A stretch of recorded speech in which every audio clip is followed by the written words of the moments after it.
ये देखें जी, एक ये घास।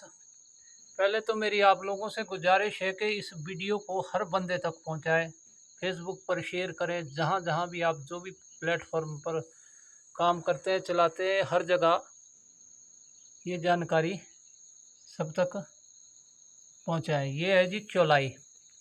इसकी सब्ज़ी भी खाई जाती है, आलू भुजिया बना करके, और ये साग भी इसका कई बनाते हैं। तो ये जो है ये फरवरी के आसपास, अभी तो थोड़ा ये थोड़ी ख़राब है, इसमें कीड़े ने खाया हुआ इसके पत्ते। तो फरवरी के 20-25 फरवरी और मार्च अप्रैल में देखने को ज़्यादा मिलती है पहाड़ी इलाकों में। खैर मैदानी इलाकों में तो हर जगह ये मौजूद होगी। तो इसका क्या फ़ायदा है? तो ये जो है जी, ये जो कुत्ता ख़राब हो जाता है, जिसको रेबीज़ हो जाता है, कुत्ता पागल हो जाता है, अगर वो किसी को काट ले तो उस परिस्थिति में वैसे तो इंजेक्शन लगाते हैं लोग, और कोई लापरवाही कर दे, किसी ने नहीं लगाया, भाई कुछ नहीं होता, ऐसे ही छोड़ दी, और वो बंदा पागल हो गया, तो वो भी कुत्ते की तरह भौंकना शुरू कर देता है और वो बचता नहीं है। तो फिर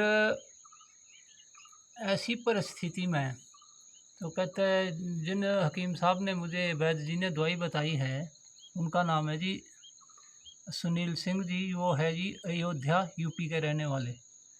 तो कहते हैं मेरे पास हमने तो बहुत लोगों का इससे इलाज किया है, कहते, लेकिन एक लड़की आई जो हॉस्पिटल से छोड़ दी थी डॉक्टरों ने कि इसको जो घर में इसकी देखभाल करो, और वो उसको रेबीज़ हो गया था, वो भी कुत्ते की तरह भौंकती थी। तो जब वो हॉस्पिटल से उसको वापस लाए तो किसी ने बताया उनको उन वैद्य जी के बारे में, और वो उसको दिखाने के लिए उसके पास ले गए, उनके पास, वैद्य जी के पास ले गए। तो उन्होंने जो है उस लड़की को जो है ये इसका रस 30 ml एक बार में देना है, और दिन में 4 बार देना है, 30-30 ml। तो जो है ये कहते दूसरे दिन, 2 दिन देने के बाद ही उनका फ़ोन आ गया कि इसका जो वो भौंकना जो है लड़की का, इसने बंद कर दिया है, और ये रस जो इसका कम से कम 20 दिन पिलाना चाहिए। तो वो कहते आदमी बिल्कुल ठीक हो जाता है। और आज जो लड़की है उसकी शादी भी हो गई और उसके बच्चे भी हैं। तो ये देख ले जी, इस तरह की होती है चौलाई। चौलाई की तो बहुत सी किस्में हैं, लेकिन उन्होंने ये मुझे बताई है जी, ये वाली चौलाई। एक लाल रंग की भी बोल रहे थे कोई, वो ज़्यादा सर्दियों में होती है। तो कहते उन्होंने इसी को दिया था, ये वाली को। तो ये देख ले जी, इस तरह होती है।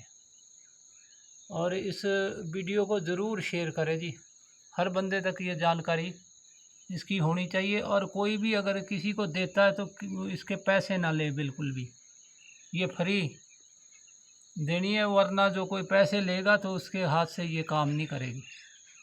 तो इसका पूरा पौधा भी ले सकते हैं, जड़ समेत धो करके इसका रस, और इसके पत्ते भी इस्तेमाल कर सकते हैं अगर जड़ नहीं है तो। जी